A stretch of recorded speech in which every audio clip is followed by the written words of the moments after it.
a few important things come out here at the end. One is the statement that responsibility for the maintenance of civic rights in our country naturally devolves in the first place on the political and state authorities, yet not only on them. Everyone bears his share of responsibility.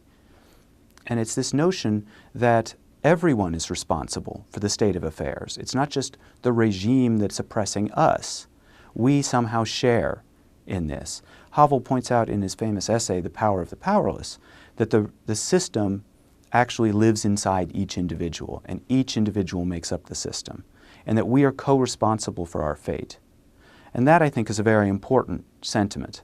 And there were some people in the nascent dissident movement who didn't like this language. The second part is the actual statement of Charter 77. It starts off much more prosaically, and it doesn't get to the point until near the end, where it says, Charter 77 is a free, informal, open community of people of different convictions, different faiths, and different professions, united by the will to strive, individually and collectively, for the respect of civic and human rights in our own country and throughout the world, rights accorded to all men by the two mentioned international covenants, by the final act of the Helsinki Conference, and by numerous other international documents.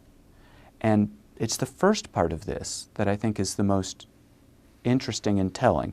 A free, informal, open community of people. The notion that it's open, it's public, is one thing, and it's a community, it's not an organization. It's a community of people who share this one interest. It has no rules, permanent bodies, or formal membership. It embraces everyone who agrees with its ideas, participates in its work, and supports it. It does not form the basis for any oppositional political activity.